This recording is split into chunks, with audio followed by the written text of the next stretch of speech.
جس کا کم و بیش متن یہ تھا کہ میں اللہ کا بندہ عمر ہوں، اور اگر اے دریائے نیل تو اللہ کی مرضی سے خشک ہوتا اور رواں ہوتا ہے تو ہم اللہ سے دعا کرتے ہیں کہ تو رواں ہو جائے، اور اگر تو اپنی مرضی سے رواں ہوتا ہے، تیری روانی یہ تیری مرضی پر منحصر ہے، تو ہمیں تیرے پانی کی اور تیری روانی کی کوئی ضرورت نہیں ہے۔ اور وہ خط انہوں نے حضرت عمرو بن عاص کو بھیجا۔ حضرت عمرو بن عاص رضی اللہ تعالیٰ عنہ نے یہ خط اسی طرح دریائے نیل میں پھینک دیا، اور کہتے ہیں کہ کئی گنا پانی، اتنا دریائے نیل میں کبھی بھی پانی اور روانی اس طرح کی نہیں آئی تھی، اور کبھی بھی پھر خشک نہیں ہوا۔ تو یعنی یہ عالم تھا سیدنا فاروق اعظم رضی اللہ تعالیٰ عنہ کے قرب خداوندی کا، اور جو اللہ رب العزت نے انہیں اختیارات عطا فرمائے تھے، اور جو ان کا بلیف تھا، جو ان کا اللہ پر توکل اور یقین تھا، اس کا عالم یہ ہے۔ لیکن ان کا طرز حکومت جس کی ہم آج بات کرنا چاہ رہے ہیں، کہ ایک واقعہ ہمیں ملتا ہے کہ سیدنا فاروق اعظم رضی اللہ تعالیٰ عنہ لوگوں سے معلومات کرنے کے لیے، ان کے حالات جاننے کے لیے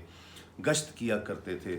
تو ایک دن ایک بڑھیا کے پاس سیدنا فاروق اعظم پوچھے، اسے سلام کیا، کہا اماں جی آپ کا کیا حال ہے؟ انہوں نے کہا جی ٹھیک ہوں۔ فرمایا عمر کے بارے میں آپ کیا رائے رکھتی ہیں؟ تو وہ عورت غصے ہو گئی، اس نے کہا کہ اللہ رب العزت عمر کا برا کرے۔ انہوں نے کہا جی عمر کا ایسا کیا قصور ہے، آپ کیا مطلب یہ کیا آپ بات کریں؟ تو اس عورت نے کہا کہ اس نے آج تک نہ مجھے کبھی پوچھا ہے کہ میں کس حال میں جی رہی ہوں،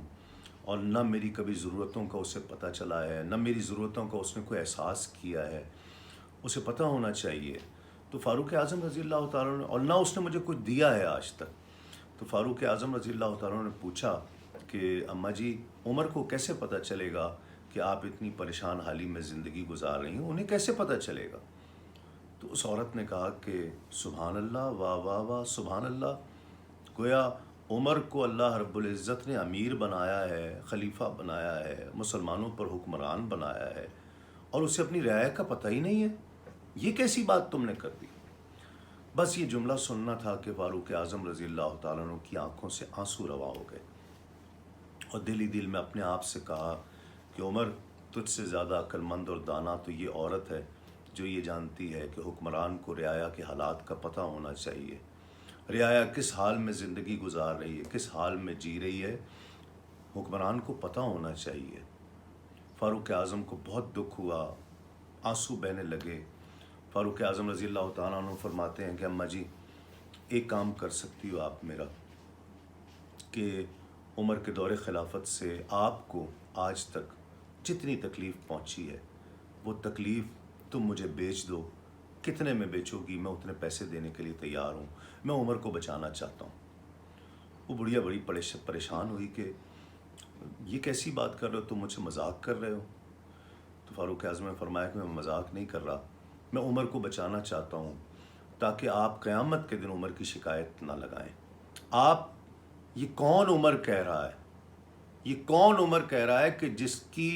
جس کے جنتی ہونے کی بشارت سرکار دو عالم صلی اللہ علیہ وآلہ وسلم نے دی ہے؟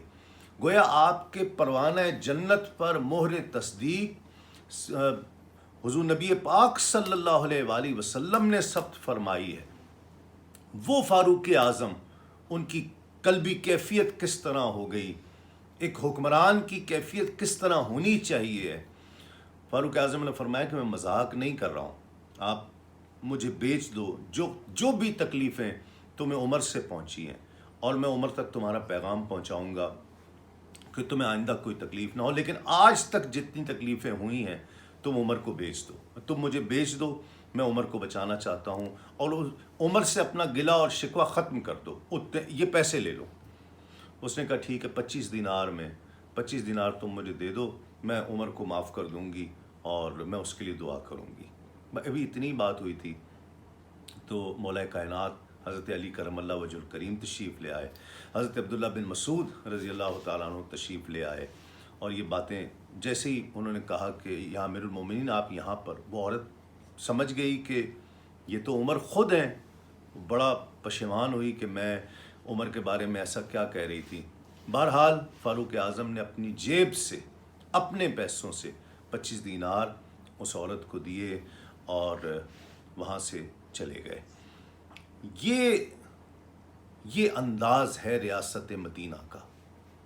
یہ انداز حکمرانی ہے ریاست مدینہ کی۔ ہم آج یقیناً بات کر بھی رہے ہیں اور سن بھی رہے ہیں، اور اللہ کریم ہماری حکومت کو کامیابی عطا فرمائے اس میں، لیکن کیا انداز اپنانا پڑے گا، کیا طریقہ اپنانا پڑے گا، ایک ایک فرد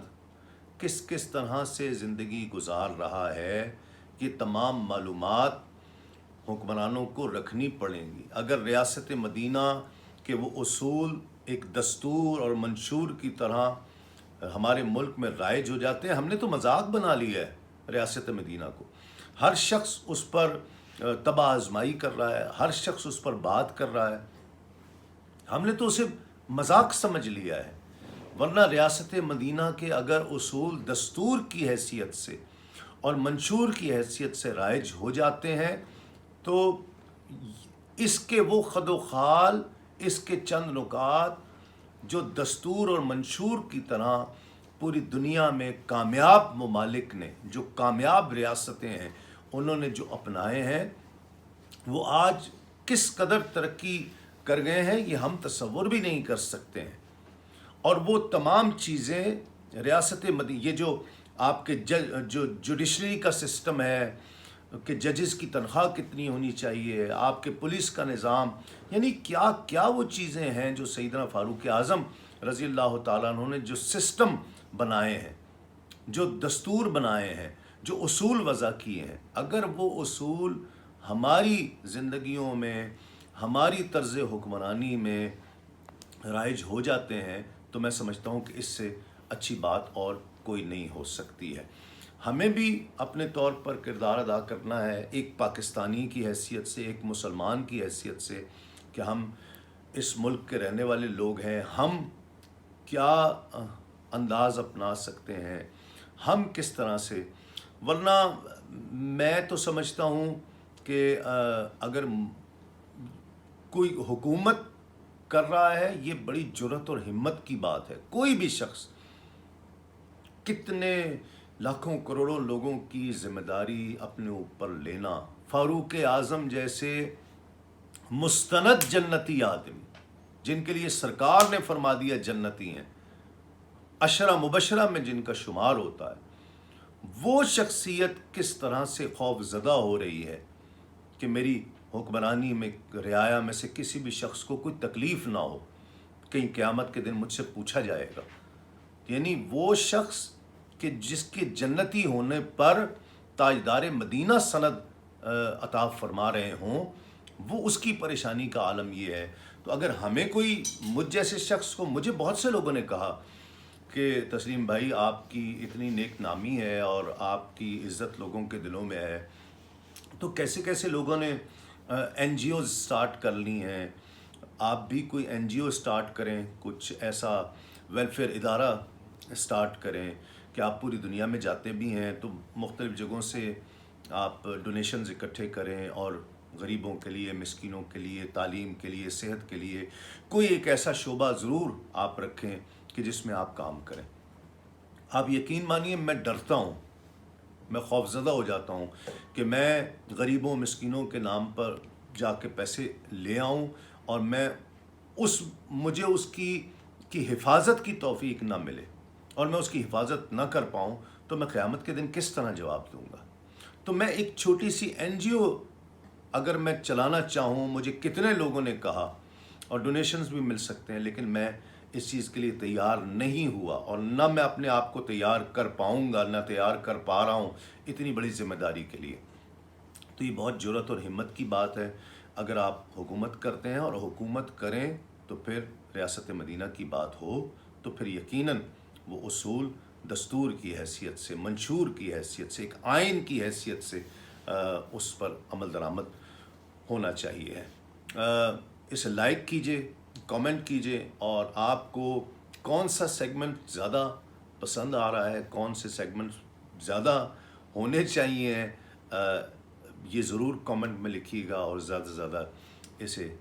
سبسکرائب کیجیے۔ انشاءاللہ آپ سے ایک اور ویڈیو کے ساتھ ملاقات ہوگی، تب تک کے لیے تسلیم احمد صابری کو اجازت دیجیے۔ السلام علیکم، تسلیمات۔